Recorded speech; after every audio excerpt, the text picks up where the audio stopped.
Alhamdulillah, sekali lagi kita melafazkan syukur kepada Allah Subhanahu Wa Taala di atas kesempatan masa yang masih lagi Allah Taala berikan kepada kita, dan insya-Allah pada kali ini sekali lagi kita berkuliah melalui online.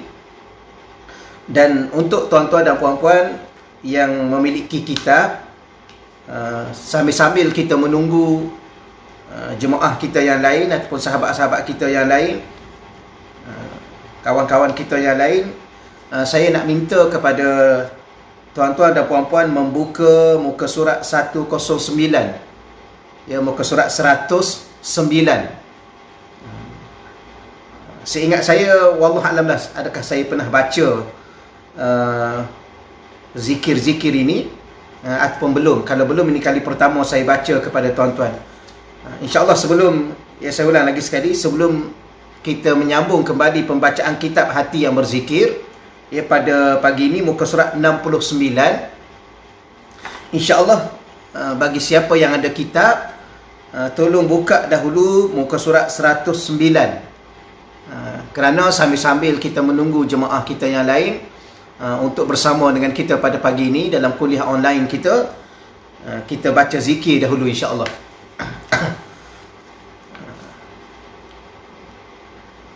La ilaha illallah, la ilaha illallah, Muhammad Rasulullah, alaihi salatullah. La ilaha illallah, la ilaha illallah, Muhammad Rasulullah, alaihi salatullah. Biha yasbutul iman, biha yahsunul aman.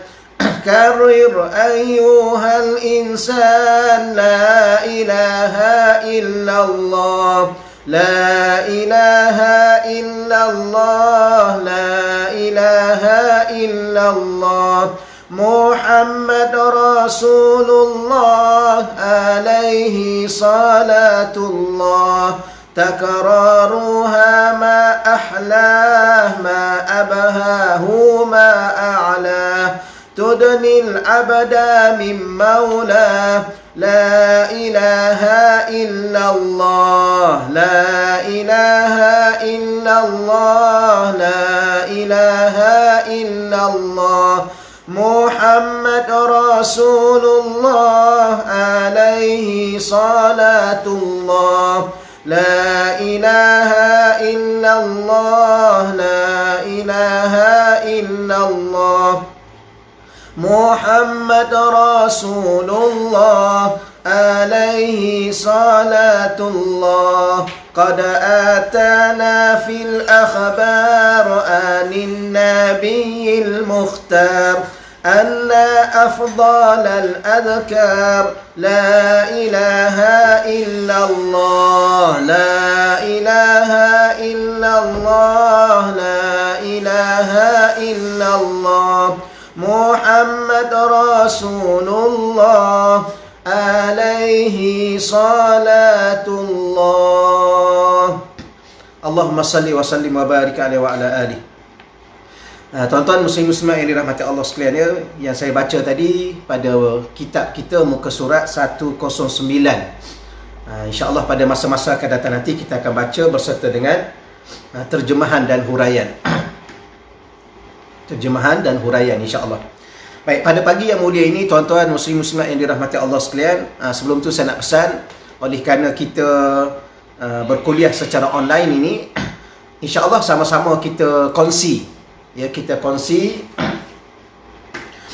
kongsi kuliah kita ini, dan kita share kepada rakan-rakan kita yang lain insya-Allah. Kita share kepada rakan-rakan kita yang lain. Moga-moga pahala yang kita dapat dengan berkongsi ataupun kita share kuliah kita pada pagi ini kepada sahabat kita yang lain, kita mendapat ganjaran pahala yang berlipat kali ganda, iaitu pahala kita belajar tu satu bab. Yang keduanya, pahala yang kita kongsi kepada kepada rakan-rakan kita yang lain, sahabat-sahabat kita yang lain. Mungkin mereka tak perasan kuliah yang kita laksanakan melalui online pada pagi ini, melalui media Masjid Al-Mu'minun. Yang keduanya, Nabi dalam satu sabda mengatakan ad-dal 'alal khair kafa'ilih. Orang yang menunjukkan kepada kebaikan seumpama pelakunya. Nabi mengatakan ad-dal 'alal khair, sesiapa yang menunjukkan kepada al-khair, kepada kebaikan, kepada kebajikan, kafa'ilihi, seumpama ganjaran pahalanya seumpama orang yang melakukannya. Kita sekadar tunjuk aja, kita share pada mereka, dan ada mereka yang melihatnya, bahkan yang melihat itu ya lebih ramai daripada kita yang sekarang ini. Alhamdulillah, maka ketika itu kita mendapat ganjaran pahala setiap orang yang melihat. Yang keduanya ialah kita sendiri, ya, bila mana kita berada dalam kuliah online di sini, di rumah masing-masing, maka rumah kita menjadi taman-taman syurga sebagaimana pernah kita hadir ke masjid. Maka kuliah-kuliah yang ada di masjid itu, yang ada di dewan-dewan yang kita buat itu menjadi taman-taman syurga. Maka begitulah bila mana kita buka online, ya, di rumah kita, dan kita share pada kawan-kawan yang lain, maka rumah kita dan rumah ahli-ahli keluarga, sahabat-sahabat kita yang lain menjadi taman-taman syurga Allah Subhanahu Wa Taala. Baik, insya-Allah ya puan ya, Assalamualaikum warahmatullahi, ya, kepada Puan Fauziah. Insya-Allah pada pagi ini kita teruskan perbahasan pada muka surat 65 di bawah tajuk perjalanan zikir hati. Kalau tuan-tuan dan puan-puan masih ingat lagi perbahasan kita sebelum daripada ini, kita berbahas berkaitan dengan atau berbincang berkaitan dengan pembahagian zikir. Ada zikir yang dinamakan zikir lisan, ada zikir yang dinamakan zikir hati. Ada juga zikir yang dinamakan zikir umum, ada juga dinamakan zikir khusus. Ada juga dinamakan zikir hasanat, yang mana bila mana kita berzikir sahaja Allah Ta'ala akan memberi suatu ganjaran pahala yang begitu banyak kepada kita. Ada juga dinamakan zikir kurubat. Bila mana kita mula berzikir kepada Allah Subhanahu Wa Ta'ala, maka diri dan jiwa kita semakin hari semakin dekat dengan Allah, semakin hari semakin dekat dengan Allah. Ya, saya selalu menyebut dalam kuliah-kuliah saya, ya, persoalan dekat dengan Allah ini ialah persoalan rasa di hati kita. Ya, rasa di hati kita. Ya, waalaikumsalam warahmatullahi, pada Puan Salmiah. Baik. Maka zikir di hati kita, bila mana kita berzikir, hati kita atau rasa hati kita ni dekat dengan Allah. Sebab kadang-kadang orang mengadu pada kita, "Ustaz, kenapalah saya ni jauh dengan Allah?" Jauh tu sebenarnya bukan kerana jarak-jarak yang tertentu. Kerana Allah Ta'ala tidak boleh diukur dengan jarak-jarak yang tertentu. Bahkan kalau kita faham sungguh-sungguh bahawa Allah tidak pernah jauh sekalipun dengan kita.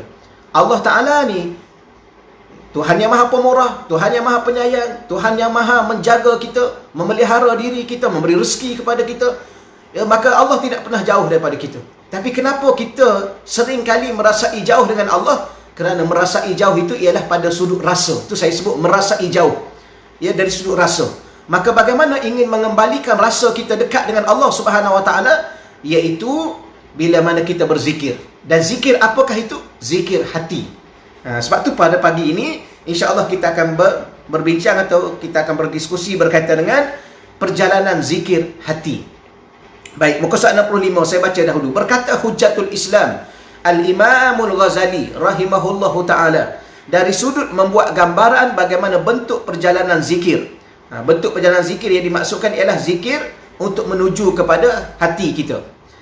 Baik, maka zikir terbahagi kepada 4 bahagian. Yang tadi kita bincang ada 2 bahagian, Yang ni 4 bahagian, kerana bahagian yang 4 ini akan melalui satu persatu sehingga sampai ke hati, dan daripada hati itulah akan berjalan lagi, ya, sampai ke lubuk hati dan sebagainya, insya-Allah. Baik, yang pertama zikir dengan lisan sahaja. Zikir dengan lisan sahaja, dengan lidah sahaja. Zikir apa yang kita nak baca, maka bacalah zikir apa-apa yang kita rasa mudah pada sebutan kita, yang rasa mudah, rasa seronok pada diri kita. Ya, kadang-kadang jiwa dan hati kita ni dia berbeza-beza. Ada orang dia suka baca Quran, ada orang dia suka sembahyang malam, maka hati dia rasa tenang. Ya, ada orang dia suka bersedekah. Ya, berkebetulan pula Allah bagi rezeki kepada dia lebih. Ada orang dia suka membantu orang. Ya, cakap saja dia bantu, bagi tahu saja dia akan tolong kita. Ada orang macam-macam. Ada orang dia suka, salah satunya berzikir. Macam ada sahabat-sahabat Nabi yang suka bangun malam. Ada, kalau saya yakin puan-puan masih ingat, ada seorang sahabiah itu, sahabat perempuan. Ya, Nabi satu pagi Nabi masuk dalam masjid. Bila mana Nabi tengok dalam masjid ada tali terikat di antara 2 tiang. Ya, Nabi kata ni, ni tali siapa ni, apa benda ni? Maka sahabat-sahabat lain bercerita. Dia kata, wahai Rasulullah, ni sahabat perempuan yang namanya Zainab. Sayyidah Zainab, tu tak silap saya lah. Yang dalam kitab Riyadhus Salihin Imam Nawawi rahimahullahu ta'ala. Dia buat apa dengan tali ni? Maka sahabat perempuan ni, dia suka bangun malam. Sampai ke tahap mana? Sampai ke tahap dia sembahyang sungguh-sungguh, sehingga kalau dia rasa nak terjatuh, dia rasa penat sangat, tak mampu dah nak berdiri, maka dia bergantung di tangan tu. Dia gantung di tali tu. Dia pegang tali tu. Dia bergantung di situ supaya dia mampu bertahan untuk solat. Maknanya ada orang atas muka dunia sampai ke tahap itu. Ada sahabat Nabi pula puasa. Ya, mereka berpuasa. Ya, ada satu kali pergi jumpa isteri Rasulullah sallallahu alaihi wasallam, bertanya kepada Sayyidah Aisyah radhiyallahu anha bagaimana ibadah Rasulullah. Maka bila mana dicerita kepada mereka ibadah Rasulullah ni, bagi mereka kata apa? Rasulullah tak apalah kalau ibadah dia taklah banyak sangat pun. Padahal ibadah Nabi ni terlalu amat banyak. Tapi bagi setengah-setengah sahabat ni, sebab Rasulullah ni dia puasa hari Isnin, dia puasa hari Khamis, kemudian hari-hari lain dia berbuka. Maka bagi setengah sahabat ni yang minat berpuasa ni, dia kata kalau macam ni, Nabi tak apalah, Allah dah ampunkan dosa dia. Allah dah bagi segala-gala kepada Rasulullah sebagai kekasih Allah. Kita kena lebih lagi katanya. Maka akhir sekali ada buat keputusan nak puasa sepanjang tahun. Ada yang buat keputusan nak bangun malam sepanjang tahun. Maknanya ada di kalangan sahabat Nabi itu sendiri pun, macam Sayyidina Uthman bin Affan, ya radhiyallahu anhu, ya menantu Nabi dan khalifah Nabi sallallahu alaihi wasallam. Dia lebih cenderung kepada membaca Al-Quran, sehingga dia meninggal dunia pun dalam keadaan membaca Al-Quran. Yang ni cenderung. Jadi kalau tuan-tuan dan puan-puan tanya saya, apakah kita nak baca zikir yang mana ustaz?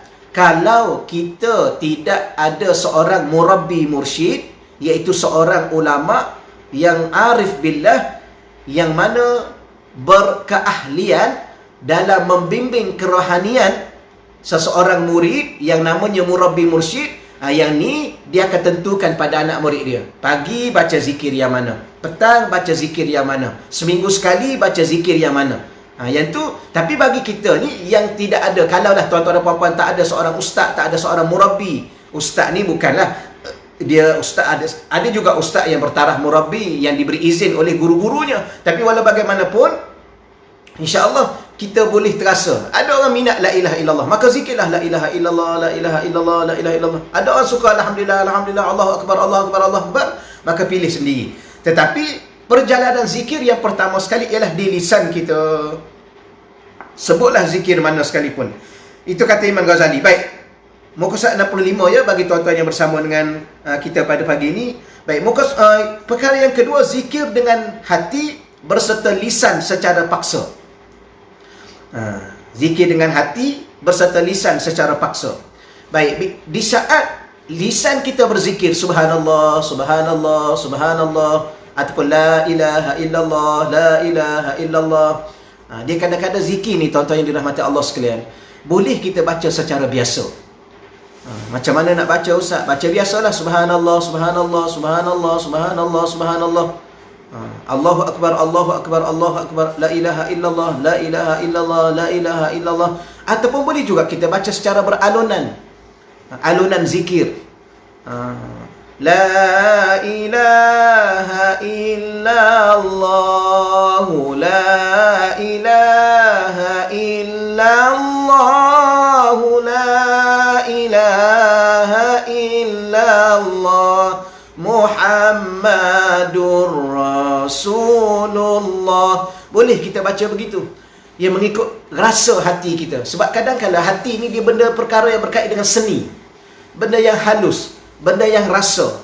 Maka alunan-alunan itu menyentuh hati, ya, supaya lebih terasa. Boleh juga, tak ada masalah. Tapi bahagian yang kedua atau peringkat yang kedua ialah bila mana kita zikir dengan lisan, maka kita kena ikut dengan hati kita. Mengikuti zikir dengan hati ni sama ada kita ikut lisan sebut subhanallah, hati kita juga subhanallah. Lisan menyebut alhamdulillah, hati kita juga alhamdulillah. Dua-dua boleh. Ataupun lisan kita menyebut subhanallah, hati kita menterjemahkan maha suci Allah. Walau bagaimanapun tahap yang kedua ni mesti paksa. Sebab kadang-kadang hati kita yang tak biasa ni, dia tak nak ikut. Ataupun dia ikut sekejap. Kemudian dia pergi merata, merayau. Macam dalam sembahyang jugalah. Ya, sembahyang ni kita dah sembahyang dekat 20 tahun, 30 tahun, 40 tahun kita sembahyang. Ya, ada yang sembahyang dah 50 tahun. Tapi kadang-kadang hati ni terlalu sukar untuk kita jaga. Ya, susah sangat hati kita nak jaga. Ya, salah satu benda yang menyusahkan ialah dia lalai. Dia ingat benda selain daripada Allah. Sepatutnya dalam sembahyang hanya ingat Allah sahaja. Jangan ingat kepada selain Allah. Tapi dia ingat juga. Kenapa? Ketika itu kita kena paksa dia. Ya, kalau dia dah mula ingat kepada yang lain, kita tarik kembali ingatan itu, hanya ingat kepada Allah. Okey, selesai. Yang ketiga, ini ringkas-ringkas lagi ya. Yang ketiga, zikir dengan hati dibantu dengan lisan tanpa paksa. Ya. Kemudian bila mana hati sudah mula biasa, hati sudah mula rasa tenang, hati sudah mula nak rasa seronok, akhir sekali kita zikir juga dengan hati, kita ikut dengan lisan. Ya. Ikut dengan lisan kita. Hati mula dulu, barulah lisan. Sebenarnya lisan ni untuk mengingatkan hati. Kalau hati berhenti, lisan sebut subhanallah, maka hati subhanallah, subhanallah, subhanallah, subhanallah, subhanallah. Kalau kita zikir Allahu akbar, Allahu akbar, la ilaha illallah, la ilaha illallah, hati berhenti, lisan sebut la ilaha illallah. Tapi pada waktu itu, pada tahap yang ketiga itu, dia dah tak perlu paksa dah. Sebut saja kat dia subhanallah, hati mula subhanallah, subhanallah, subhanallah, subhanallah, subhanallah. Dalam hati ni ya, dalam hati. Yang ni mula-mula tahap pertama kena paksa dia. Kalau dia lalai, ingatkan balik. Kalau dia lalai, ingatkan balik. Paksa. Tapi yang ni tidak lagi secara paksa. Baik, yang keempat, peringkat yang keempat, bila mana bermula daripada lisan pergi kepada hati secara paksa, kemudian dia kekal di hati secara tak lagi dengan paksaan, tapi sambil-sambil itu diingatkan oleh lisan kita kalau dia berhenti. Maka setelah yang keempat itu, menguasai zikir dalam hati dan menumpukannya. Maka Imam Ghazali kata tahap yang keempat, hati kita sudah menguasai zikir itu. Ataupun zikir itu sudah sebati dengan hati kita, dan dia dah mula menjadi fokus ya kepada zikir tadi. Zikir yang mana?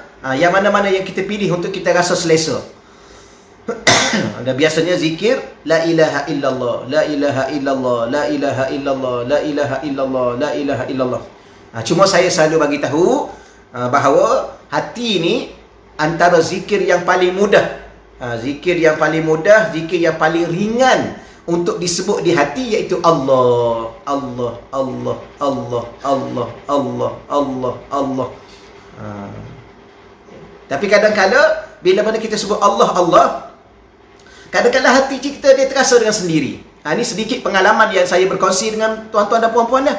Ya, dia ada pengalaman dia sendiri. Kadang-kadang kita duk sebut Allah, Allah, dalam hati ni kadang-kadang dia bertukar.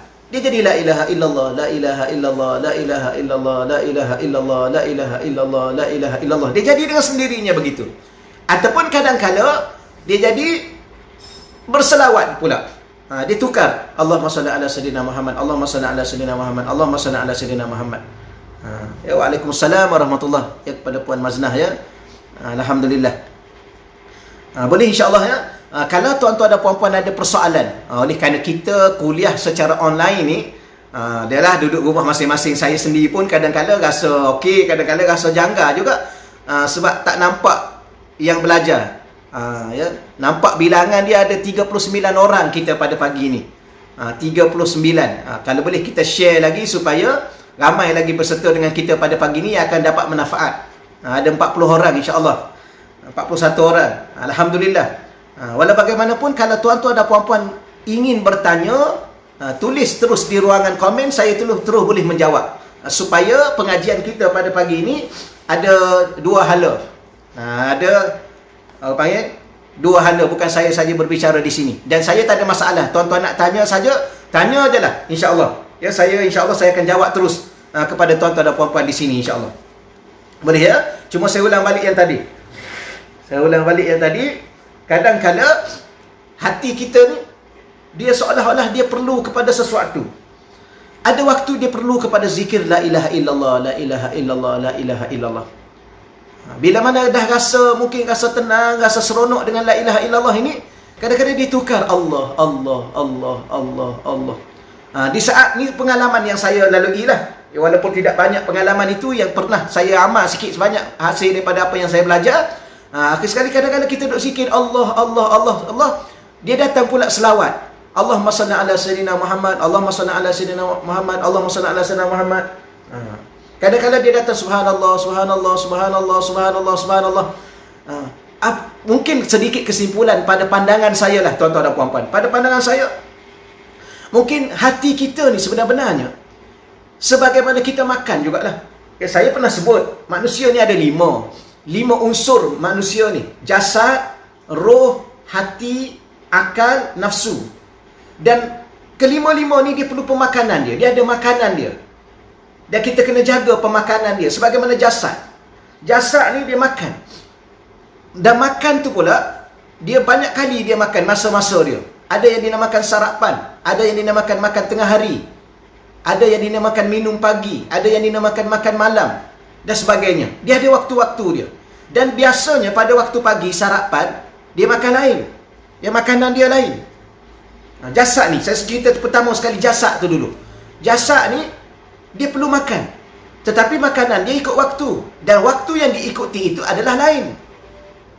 Lain. Barulah kita faham rupa-rupanya Allah Ta'ala menyuruh kita solat. Solat ni, dia ada waktu dia. Dan bila mana dia ada waktu dia, dia ada rakaat dia yang berbeza-beza. Mungkin di situ salah satunya pandangan saya, secara hikmah dia panggil. Apakah hikmah? Ya, walaupun ada jawapan daripada ulama, kenapa 2, kenapa 3 rakaat, kenapa 4 rakaat ni, tapi secara hikmahnya bahawa diri manusia ini pada zahirnya dan pada batinnya, di jiwa dalamnya, dia memerlukan pemakanan. Sama ada pemakanan itu pada sudut fizikalnya untuk badan kita, dengan nama nasinya, dengan nama rotinya, dengan nama kuihnya. Tetapi pada waktu-waktu yang tertentu dia berbeza. Contoh kita sarapan pagi.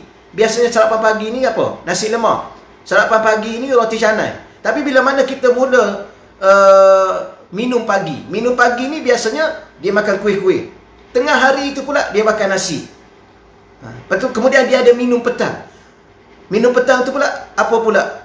Ya, karipap ke apa. Ni contoh ni, saya bawa contoh. Rupa-rupanya begitu jugalah jiwa dalam kita. Ya, jiwa dalam kita pagi-pagi solat subuh 2 rakaat. Kemudian dia ada solat duha 2 rakaat.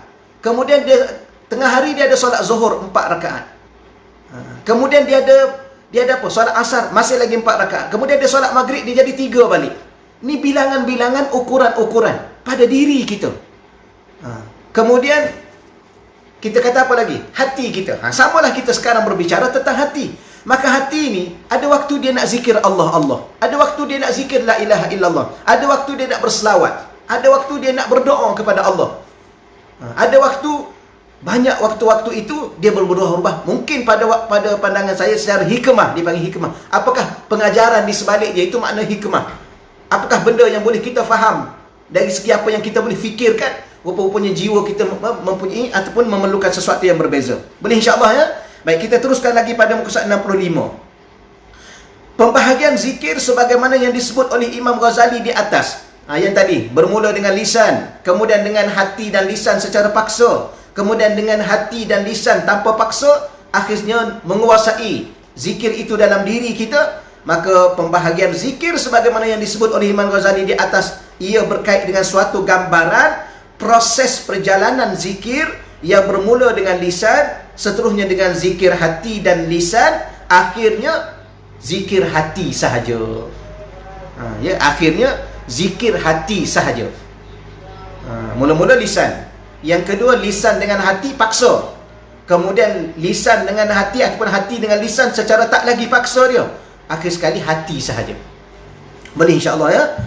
Namun zikir hati atau zikir dalam hati mempunyai perjalanan yang tersendiri, di mana ianya akan digambarkan di sini dengan penghuraian ringkas. Selebihnya orang-orang yang beristiqamah dengan zikir tersebut sahaja yang akan merasai hakikat apa yang diperkatakan. Okey, bila mana tuan-tuan dan puan-puan, bila mana kita zikir, tuan-tuan mungkin ada di kalangan tuan-tuan dan puan-puan yang berada dalam kuliah online di sini. mungkin tidak bermula pengajian kitab yang saya bawa ni daripada awal, mungkinlah ya. Kalau bermula daripada awal sampai sekarang ni dah muka surat 65, dah hampir separuh dah buku kita ni. Dah separuh dah buku kita. Saya bagi tahu ya bahawa apa yang kita nak tekankan ialah hati ini sentiasa dengan Allah, sentiasa ingat Allah. Saya selalu ingat dia, selalu ingatkan pada diri saya, pada diri tuan-tuan. Yang menjadi persoalan, masalah dalam hidup saya, dalam hidup tuan-tuan, dalam hidup siapa sahaja, bila mana hati ni mula lalai dari Allah. Samalah saya pun. Ya, kadang-kadang kita tulis buku ni, tujuannya apa? Tujuannya boleh kita baca, boleh kita berkongsi, dengan tujuannya yang paling besar ialah nak mengingatkan diri kita sendiri dan ahli keluarga kita. Di samping kita mengingatkan kepada masyarakat kita. Moga-moga kita bersama-sama memiliki seketul hati yang tidak lalai dari Allah. Tujuannya apa? Tujuannya bila mana hati kita ingat Allah, kita akan ingat kesemuanya. Ini salah satu kunci dia. Ya? Ingat Allah, kita akan ingat segala-galanya. Bila mana kita ingat Allah, kita ingat akhirat. Bila mana kita ingat Allah, kita ingat ada dosa, ada kehidupannya, ada dosa, ada pahala. Bila mana kita ingat Allah, kita akan ingat syurga dan adanya neraka. Ya, kalau kita nak berbahagia selama-lama, maka kita berusaha sungguh-sungguh minta tolong dengan Allah supaya kita dapat mentaati Allah, mentaati Rasul utusan Allah. Akhirnya Allah letak kita dalam syurga selama-lama. Tapi menjadi persoalan, masalah saya, masalah tuan-tuan, bila mana kita lupa Allah. Apabila kita mula lupa Allah, kita akan lupa segala-galanya. Ini selalu saya ulang di mana-mana. Ya, kenapa kita diminta untuk ingat Allah? Bila mana kita mula ingat Allah, kita akan ingat segala-galanya. Kita ingat siapa diri kita, kita ingat ahli keluarga kita ingat tanggungjawab dalam kehidupan kita ingat bahawa kita ni akan disoal oleh Allah, disiasat oleh Allah. Ya, kita ingat bahawa di sana ada perintah Allah, di sana ada larangan Allah. Ya, kadang-kadang kita manusia ni tuan-tuan, kita terlupa. Bahkan sampai ke tahap kadang-kadang kita ni lalai. Ya, lalai dalam hidup kita. Lalai kadang-kadang kita lupa diri kita sendiri. Berapa ramai manusia ya, lupa diri dia sendiri. Ya, kita kata kalau lupa orang lain, mungkin boleh kita kata, nak kata apa ya, masih lagi boleh bertolak ansur ke macam mana. Ya, kadang-kadang kita lupa anak isteri kita, kadang-kadang kita lupa kawan-kawan kita, kadang-kadang kita lupa benda-benda yang kita nak lakukan, nak kita laksanakan. Mungkin boleh bertolak ansur lah.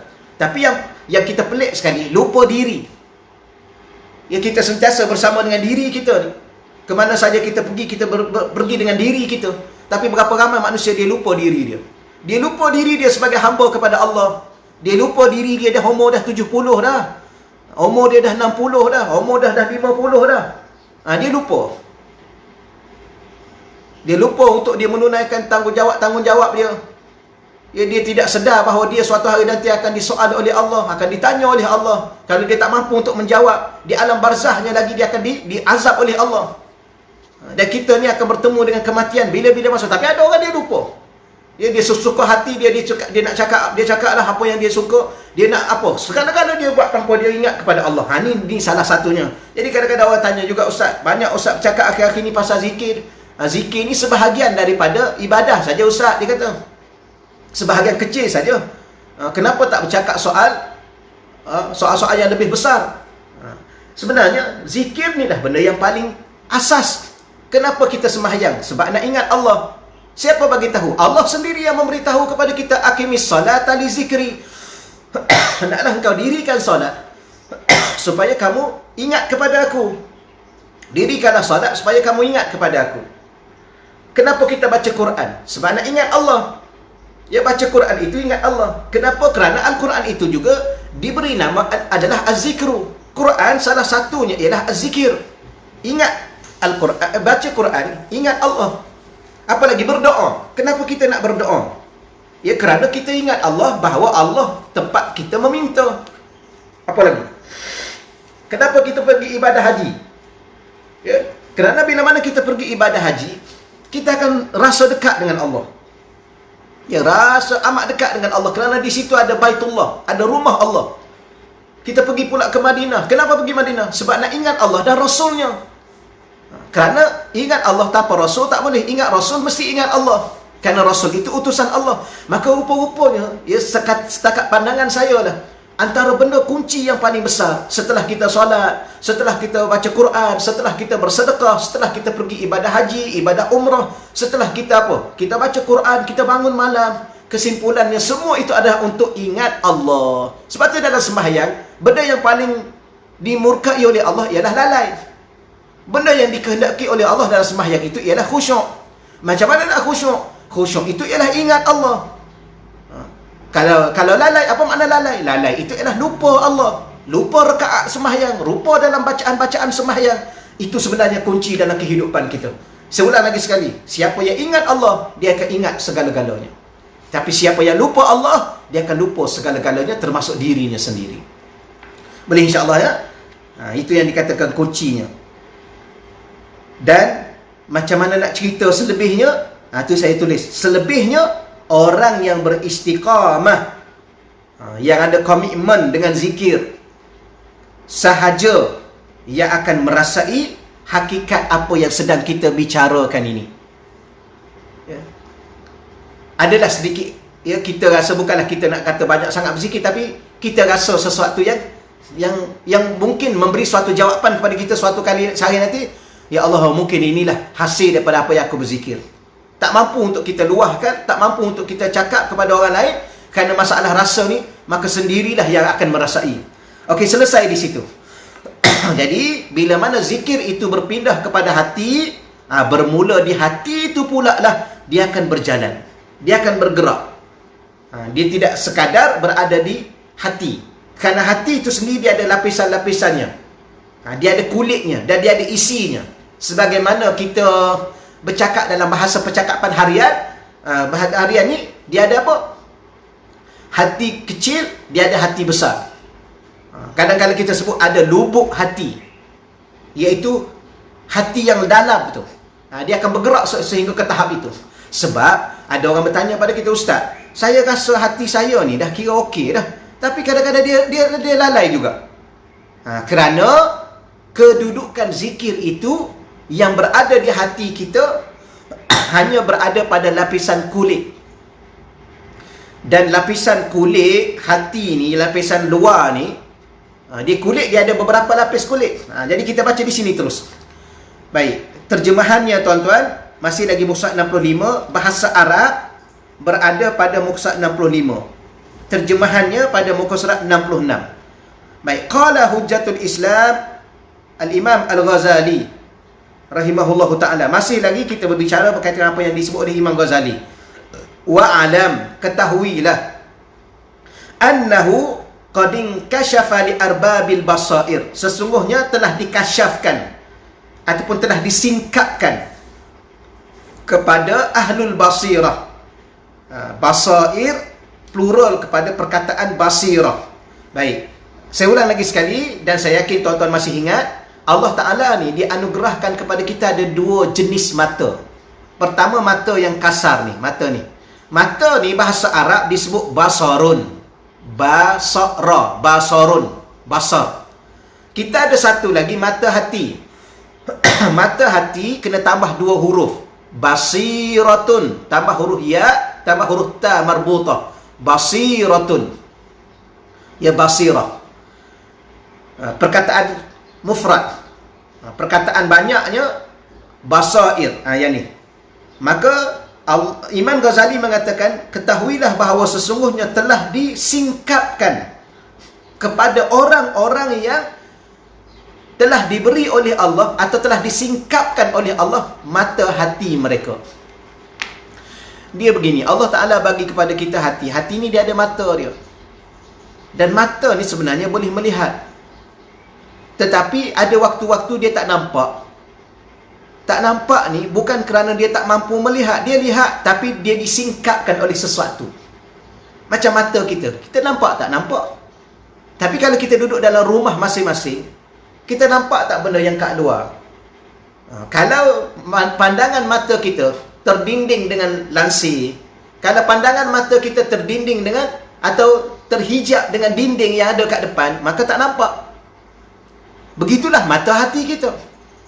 Maka pada mata hati kita ni dia banyak dinding. Dia banyak hijab bahasa Arab. Penutup.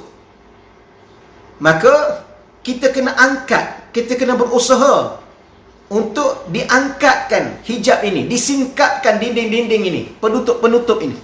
Dan salah satu daripada penutup yang menutupi mata hati kita ialah dosa-dosa kita. Maka kita, sebab itulah diminta kita berzikir. Kerana dosa itu adalah benda yang kotor. Sebagaimana cermin. Cermin ni, kalau kita duduk depan cermin yang bersih, maka kita nampak wajah kita, sehingga kita nampak tai lalat yang ada di wajah kita. Tapi kalau kita duduk di hadapan cermin yang kotor, padahal cermin ni boleh menampakkan wajah kita, tapi kalau cermin tu kotor, dia tak nampak wajah kita. Dia disingkap atau dia ditutup. Ditutup. Samalah hati kita. Sebenarnya hati kita ni lebih terang daripada cermin yang bersih itu. Tetapi oleh kerana hati kita kotor, maka dia perlu dibersihkan. Salah satu cara nak bersihkan hati ialah zikir. Hati yang kita duk belajar sekarang, zikir hati. Zikir hati. Supaya hati kita jadi bersih. Bila mana bersih, dia seumpama cermin, dia mula nampak. Dia mula menyuluh. Dan dia nampak. Satu. Yang keduanya, Allah Ta'ala yang akan mengangkat bila mana kita berzikir. Kerana salah satu zikir ialah istighfar. Istighfar ni kita sebut astaghfirullah. Kita sebut Allah. Bila mana segala ucapan yang membawa kita ingat Allah, itu zikir. Maka Allah bersihkan hati kita. Ya, Allah bersihkan hati kita. Bila mana Allah bersihkan hati kita, maka mudah hati kita nampak. Di sini dikatakan, ada orang-orang di dunia ini, Allah Ta'ala bersihkan hati dia dengan sebab dia banyak berzikir kepada Allah, dia banyak bertaubat kepada Allah, dia banyak beristighfar kepada Allah, dia banyak beribadah kepada Allah, dia banyak ingat Allah. Maka Allah singkapkan tabir, maka mata hati dia boleh melihat. Maka bila mana mata hati dia boleh melihat, apa yang dia lihat? Dengan pandangan hati dia, an-zikra afdalul a'mal. Dia boleh lihat bahawa zikir merupakan amalan yang paling afdal. Ya, amalan-amalan yang paling baik, yang paling banyak keistimewaan. Afdal ni paling baik. Kenapa dia baik? Kerana dia banyak keistimewaan. Kenapa dia baik? Afdal ni juga boleh terjemah kelebihan. Jadi zikir adalah benda yang paling banyak dia punya kelebihan dia. Amalan-amalan yang paling banyak kelebihan dia. Dia tuan-tuan dan puan-puan, bila mana kita beribadah, contohlah kita solat duha, maka ada orang yang dia nampak, oleh kerana dia selalu solat duha, dia nampak mata pencarian dia, rezeki dia makin hari makin murah, makin hari makin murah. Bagi orang yang tak solat duha, dia tak rasa apa. Sama juga tuan-tuan dan puan-puan, bagi tuan-tuan dan puan-puan selalu ikut kuliah, maka musim PKP ni kadang-kadang orang mesej saya, ya Allah, lamanya, rindunya kat kuliah. Ya, kuliah-kuliah agama. Jadi saya yakin tuan-tuan dan puan-puan mesti merasa perkara sedemikian. Ya, lama sangat tak kuliah. Akhir sekali pihak-pihak masjid, ya, akhir sekali AJK masjid, yang mana AJK masjid itu pertamanya ada jiwa yang kuat, merindui majlis-majlis ilmu, ya, mencintai majlis-majlis ilmu, dah rasa tenang dengan majlis-majlis ilmu. Berserta pula AJK masjid itu pula orang yang mahir dalam bidang teknologi, sama ada muslimat ataupun apa sahaja, maka dia akan buat macam-macam mana pun dia akan buat kuliah agama. Kenapa? Bukan masalahnya apa, masalah ialah rasa sunyi, tak seronok. Padahal sekarang ni boleh kita buat secara online, boleh kita buka internet, boleh kita buka YouTube. Tapi kadang-kadang dia nak juga secara live, secara langsung kita berinteraksi dengan guru-guru kita yang pernah kita belajar. Kerana apa? Kerana dia memberi keseronokan, keterangan dalam hati kita. Begitulah keadaan-keadaan yang boleh saya gambarkan. Apa maksudnya?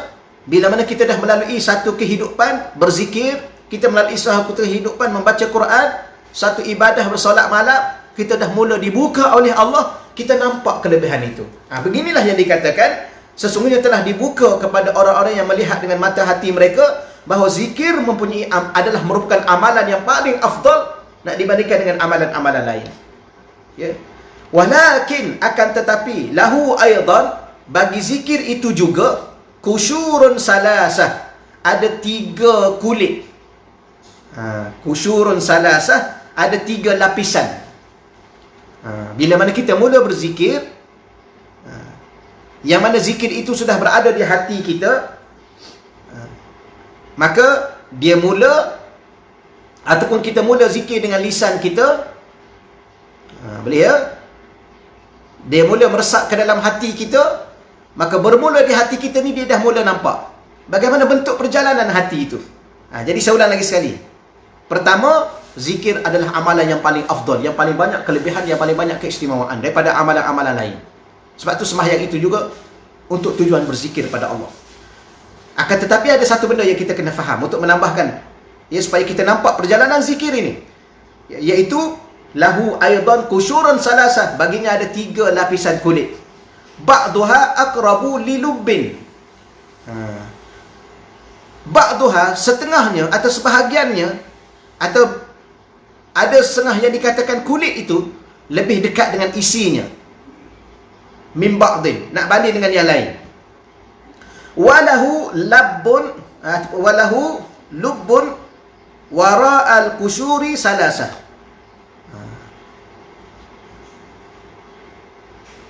Okey. Isi itu pula terletak di bahagian dalam kulit tersebut. Ya nak cerita mudah ni bahasa Arab ya. Cerita mudahnya, ada 3 lapisan kulit. Kulit 1, kulit 2, kulit 3. Dan setiap kulit itu dekat dengan isi. Dan setiap isi itu dia lebih dekat dengan kulit-kulit yang tertentu. Masa saya mengajar tu, kalialah kalau kita berdepan mudah. Contohlah kita kata, kita selalu makan buah apa? Buah tembikai lah, buah tembikai. Buah tembikai ni, kalau kita perhati betul-betul, ada berapa lapisan kulit dia? Buah tembikai tu, sebelum sampai ke isi tu. Kalau dia kulit hijau ni, ataupun hijau yang berbelang-belang tu, itu yang lapisan paling luar. Kemudian kalau kita buka yang tu, dia ada satu lagi lapis yang hijau juga, tapi kurang terang sikit. Kemudian dia ada lapis yang ketiga, hijau juga, tapi dah jadi nak nampak putih sikit. Barulah dia pergi kepada isi.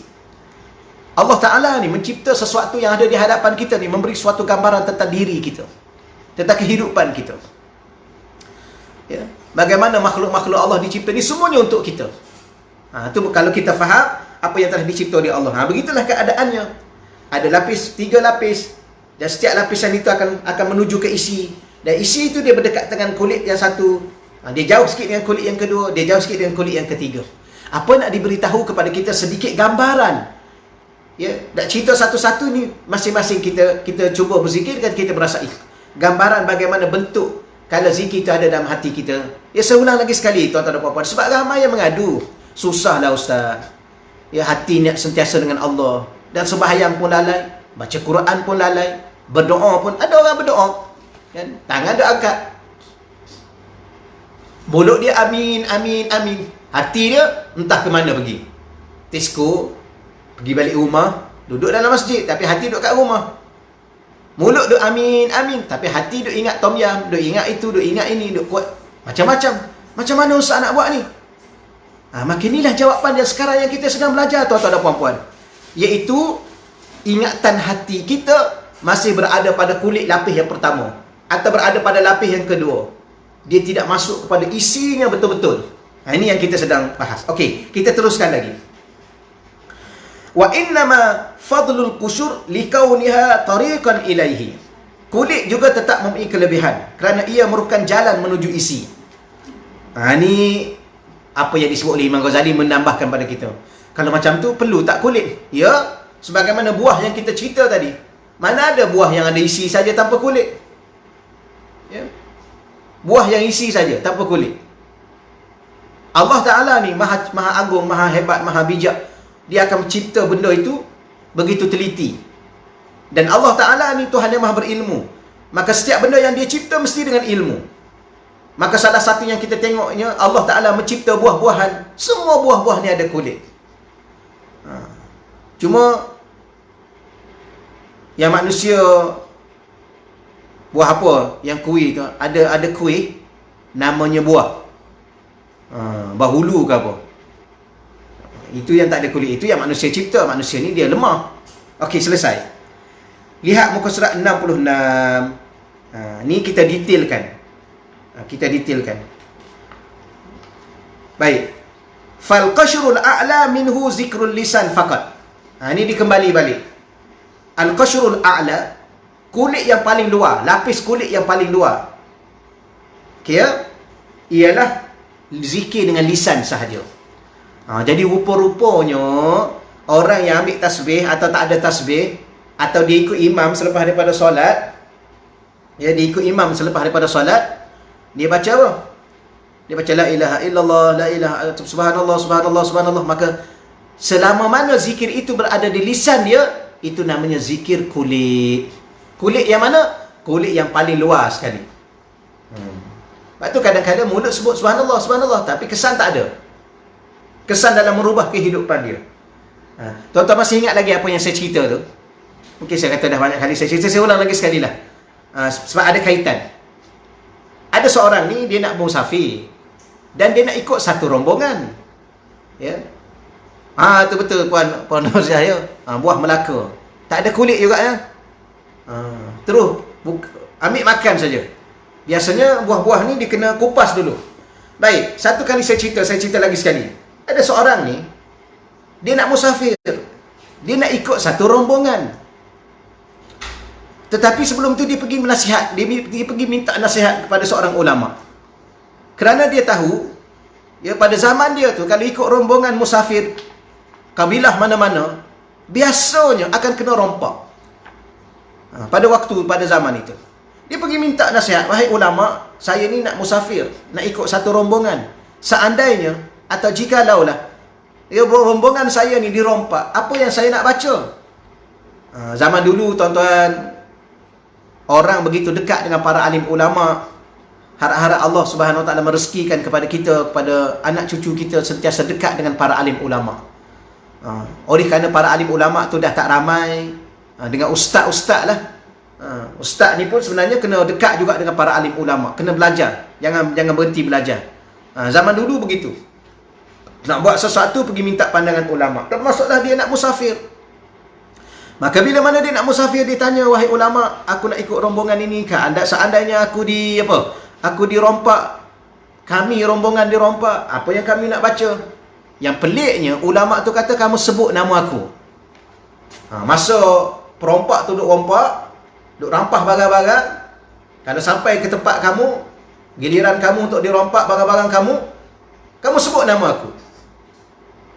Jadi orang tadi tak cakap banyak. Ya kalau kita zaman sekarang ni, rasa-rasa kita tanya banyak soalan tu.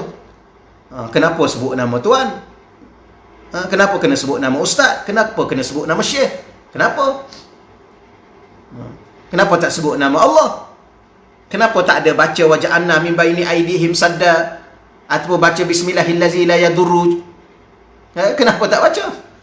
Tak apa kamu sebut. Maka dia pun okeylah. Dah ulama cakap begitu, dia ikut. Akhir sekali bila mana sampai kepada satu tempat, memang betul. Ya, rombongan itu dirompak. Dan barang-barang diambil, dirampas. Sampai giliran dia sebut nama ulama tadi. Bila mana disebut nama ulama tadi, akhir sekali pengompak tu tak jadi nak ambil barang dia. Okey, selesai, tinggalkan dia dan rombongan tersebut. Maka ahli rombongan tadi mengatakan pelik. Kenapa kami sebut Allah? Ya, bila mana di saat kena rompak ada yang sebut subhanallah, Allahu akbar, Allahu akbar, yang masing-masing menyebut nama Allah, Allah. Yang kawan ni seorang saja sebut nama ulama tadi. Akhir sekali, tak apa, aku tu pun tak tahu apa jawapan dia. Dia kata, maka bertemulah mereka kembali balik bertemu dengan ulama tadi. Bila mana bertemu dengan ulama tadi, mereka bertanya, wahai ulama, kami dirompak di tengah jalan. Di kalangan kami ada baca, ada takbir dan sebagainya. Sebut nama Allah. Tapi kawan saya seorang ni yang ikut rombongan ni, dia sebut nama kamu. Kami tak faham. Dia dengan sebut nama kamu dia selamat, sedangkan kami sebut nama Allah kami tak selamat. Maka ulama tu kata bahawa mengatakan bahawa kamu masa kamu sebut nama Allah, kamu hanya sebut di lisan kamu sahaja. Ya, tidak ada pun pergantungan, keyakinan, apa lagi? Segala-gala yang ada di hati kita. bahawa hanya Allah yang mampu menolong, hanya Allah yang mampu membantu, hanya Allah yang mampu menyelamatkan. Dalam bentuk rasa, bukan dalam bentuk ucapan. Kerana ucapan ni kadang-kadang burung pun boleh bagi salam, burung pun boleh bertakbir. Ya, kita tengok burung apa? Burung tiung ke apa? Burung tiung tu ada yang dididik, yang dilatih. Ya, azan pun boleh. Tapi lepas azan tu dia buat apa? Dia berak aje dah. Ya. Patutnya lepas azan tu dia ambil wuduk. Sebab dia sekadar binatang yang tidak ada kita kata memahami perkara itu secara benarnya. Lagipun dia tak ada taklif. Tapi dia boleh sebut. Maka gitulah kata ulama, kamu hanya menyebut nama Allah di mulut kamu sahaja, tetapi hati kamu lalai daripada Allah. Adapun orang tadi dia sebut nama aku. Ya. Tetapi masa dia sebut nama aku sedang berzikir kepada Allah dengan lisan dan hati aku. Merasai kebesaran Allah. Hanya Allah ya itu. Tuan-tuan yang dirahmati Allah sekalian, bila mana kita pergi jumpa seorang ulama, kita minta nasihat dia. Ulama ni dia tidak lepaskan kita begitu. Kamu sebut nama aku. Mungkin ulama ni seorang alim yang kasyaf dan sebagainya. Bila mana kawan tu kena rompak, sebut nama dia, dan mungkin dia tahu kawan tu sedang sebut nama dia, bahawa kawan tu sedang, maka dia di rumah ni dia berdoa kepada Allah. Dia memohon bantuan daripada Allah supaya membantu kawan tu, supaya menghilangkan rasa dalam hati perompak itu untuk mengambil barang itu, atau melemahkan semangat dia. Itu sebenarnya bukan kata sekadar sebut nama ulama tu dah jadi segala-gala. Tidak. Nanti orang kata kita syirik pula. Ya. Sebab tu kadang-kadang jangan terlalu mudah menghukum orang. Syirik lah ni Ustaz. Ni akhir-akhir ni ramai ni golongan-golongan ahli agama sendiri duk sibuk syirikkan orang awam. Sepatutnya dia memberi penjelasan kepada orang awam. Kalau begini, ni harus. Contoh, ni sekarang ni isu capal kan? Isu lambang capal. Betul? Ya, puan-puan ada ikut titak perkembangan. Tuan-tuan dan puan-puan. Ni berapa ramai ustaz-ustaz ni yang agak kita kata agresif ke apa tak tahu dah. Ekstrim ke apa? Ada ustaz juga ekstrim. Yalah, ustaz tu ekstrim lah kalau duk sibuk nak hukum masyarakat awam dengan syirik. Itu ustaz yang ekstrim. Ya. Ni tak kena gaya jadi pengganas, pelampau. Kita dengan orang awam, jangan kita sibuk hukum orang awam dengan dosa, dengan syirik, dengan kufur. Akhir sekali kita humbankan orang awam itu dalam neraka. Hanya kerana apa? Hanya kerana pakai kupiah lambang capal. Pakai serban ada lambang capal. Jadi kita kena bagi tahu, lambang capal ni ialah lambang sandal Rasulullah sallallahu alaihi wasallam. Kalau kita pakai lambang itu macam lambang-lambang yang lain lah kan. Ya, ada orang kupiah dia ada lambang Kaabah kat sini. Syirik ke dia? Ada orang pakai kupiah ada lambang masjid. Adakah kupiah lambang masjid? Ni bukan Kaabah, masjid. Syirik tak? Jadi ada setengah pihak, ni syirik ni. Ya, kita kena bagi tahu bahawa lambang capal tu kalau sekadar menzahirkan lambang syiar dalam bahasa Arab untuk menunjukkan ingatan, kerinduan kepada Rasulullah, harus, tak ada masalah. Dia pun cakap lah, kenapa letak lambang capal, kenapa tak letak lambang pedang? Sebab Rasulullah juga ada pedang. Lah ikut dia lah, dah dia nak pilih capal, dah kamu nak buat lambang pedang, kamu lah yang buat lambang pedang. Kenapa tak buat lambang jubah Rasulullah? Dia nak sibuk pertikai orang. Dah kawan tu nak letak capal, letak aja lah. Kalau nak letak jubah, letaklah jubah. Kalau nak letak pedang, letaklah pedang. Tapi ada doktor, dah sampai doktor PhD pun duk sibuk bincang capal dan mensyirikkan orang. Ni benda-benda yang ekstrim. Dia panggil ustaz-ustaz, doktor-doktor yang ekstrim. Maksud saya, orang yang ekstrim ialah orang yang menghukum orang syirik hanya kerana benda itu sahaja, yang sekecil itu, kemudian kita humban dia dalam neraka, masuk neraka selama-lama. Maka kita cakaplah, kalaulah orang itu bergantung kepada benda itu sehingga menafikan Allah, percaya pada benda itu sehingga tidak percaya kepada Allah. Tapi kalau dia bergantung kepada benda itu dengan mengaitkan kepada Allah. Contoh, kita baca doa lah kan. Kita baca doa, Bismillahilladzi la yadurru ma'asmihi syai'un fil ardi wala fis sama' wa huwa samiul alim. Adakah kita bergantung pada doa tu atau doa kepada Allah? Kita baca doa tu, Tapi pergantungan kita kepada Allah, bukan kepada doa itu. Macam juga kita makan nasi. Kita makan nasi, adakah kita yakin nasi itu yang mengenyangkan? Kalau kita beriktikad dan berpegang makan nasi itu boleh mengenyangkan, maka itu juga boleh membawa kepada syirik. Kerana bukan nasi yang mengenyangkan, Allah yang memberi kita kenyang. Sebab kalau tak makan nasi, makan roti pun kenyang juga. Kalau tak makan nasi, tak makan roti, makan buah-buah pun kenyang juga. Macam mana? Jadi apakah sebenarnya yang mengenyangkan? Roti ke nasi? Nasi ke buah? Ke kuih? Ada orang makan kuih, saya cukup je Ustaz, 2-3 biji kuih dah kenyang dah. Kuih ke yang kenyang? Yang mengenyangkan? Tak, Allah. Jadi kalau sekadar nak hukum orang dengan syirik, makan nasi itu pun syirik. Apa lagi? Makan kuih pun syirik. Tapi janganlah bercakap sedemikian, kerana itu ada sebab musabab. Sebab-sebab yang boleh kita, kalau nak, macam mana saya lapar ni, lapar ni, nak buat macam mana ya? Kita pun jawablah, lapar makan je lah. Oh, nak makan apa ya? Lah makanlah kuih ke nasi ke. Itu jawapan biasa. Habis boleh hilangkan lapar tak? InsyaAllah. Dengan izin Allah. Itu yang sebenarnya yang kita kena ajar pada masyarakat. Jangan sebab-sebab. Tapi kalau masyarakat itu bergantung kepada benda itu. Cuma saya nak sebut ada dua perkara tuan-tuan ya, sambil-sambil kita itu. Sebab kita ni bincang pasal zikir untuk ingat Allah. Saya buat contoh ni yang terakhirlah kita, dia kuliah online ni dia tak boleh panjang-panjang sangat. Mungkin 1 jam, 10 minit, 5 minit gitu boleh lah. Ni. Ya. Jadi contohnya kita kata apa?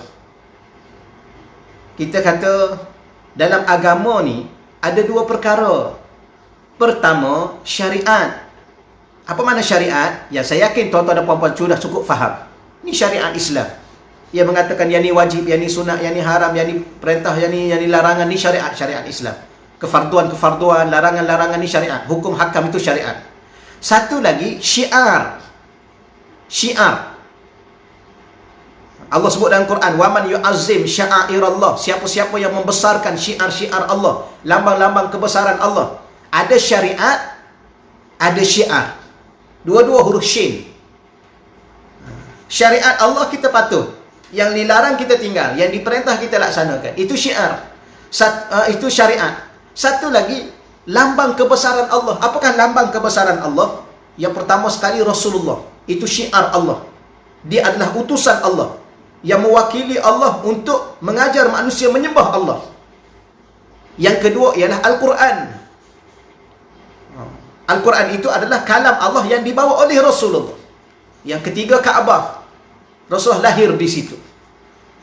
Dan segala perkara, baik Quran di Rasulullah, Kaabah tempat lahir Rasulullah, iaitu Mekah, Madinah tempat hijrah Rasulullah. Maka semua benda ni dia kembali kepada Rasulullah. Daripada Rasulullah itu dia kembali kepada Allah. Maka termasuklah lambang capal. Lambang capal itu adalah sandal Nabi, bentuk sandal Nabi. Maka dia kembali kepada Rasulullah. Itu pada asalnya. Bukan kata lambang capal itu kembali kepada Allah. Allah tak perlu kepada capal. Tapi kembali pada Rasulullah. Rasulullah itu kembali kepada Allah kerana dia adalah utusan Allah. Begitulah tuan-tuan yang dirahmati Allah sekalian. Ya. Tapi ada orang tanya pula supaya tuan-tuan boleh jawab pada anak-anak lah kan. Mesti anak-anak tanya. Tu boleh tak pakai cap yang ada lambang capal? Pakai cap yang ada lambang capal. Jadi cap satu bab, lambang capal satu bab. Jangan kita kata mentang-mentang lambang capal duduk di cap, itu jadi syirik. Jadi orang macam orang kafir pakai cap. Baik, cap tu boleh pakai tak boleh pakai? Sebelum kalau yang cap tu yang tak ada lambang capal pun, boleh pakai tak? Ada orang tanya saya kata boleh. Ada dalil tak Ustaz? Saya kata ada. Dalil yang bergerak-gerak. Mana dalil yang bergerak?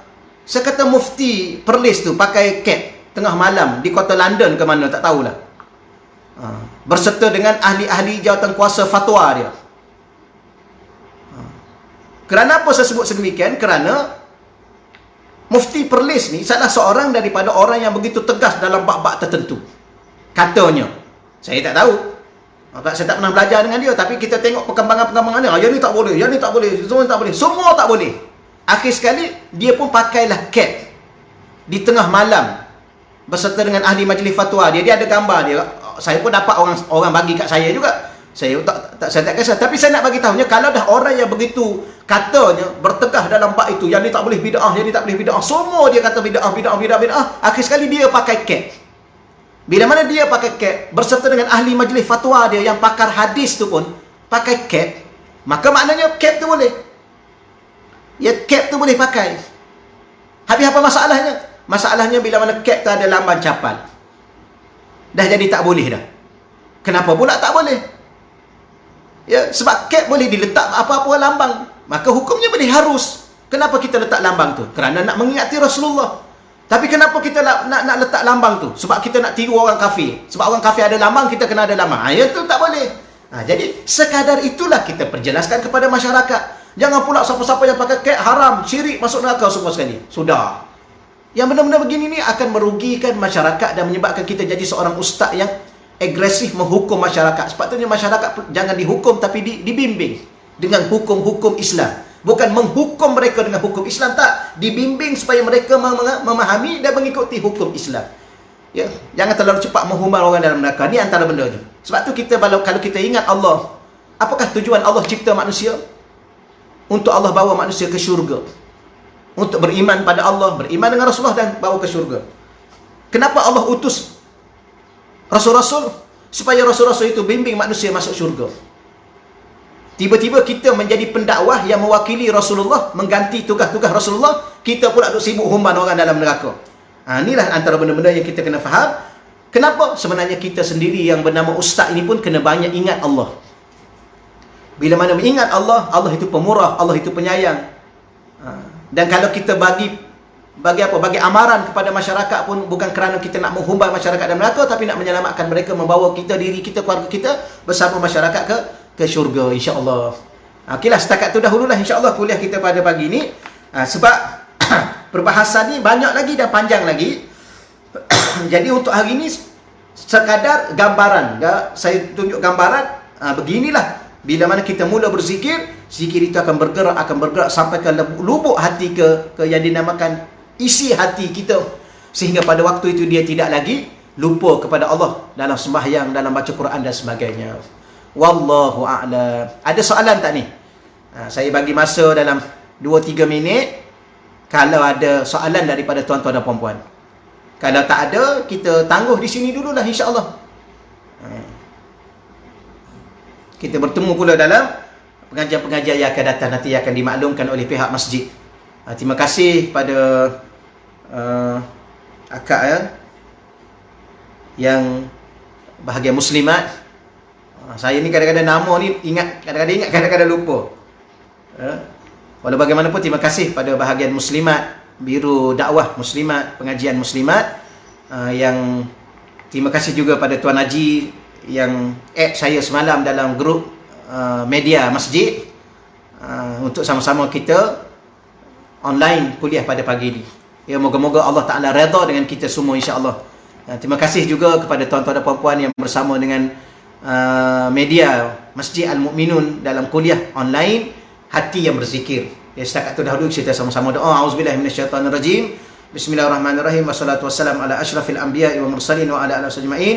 Allahumma rzuqna fahman nabiyyin. Ya Allah, kau rezekikanlah kepada kami ya Allah apa yang kami belajar pada pagi ini, sebagaimana kefahaman rezeki yang telah kau berikan kepada para nabimu ya Allah. Khususnya kau berikan kefahaman pada nabi kami, Nabi Muhammad SAW.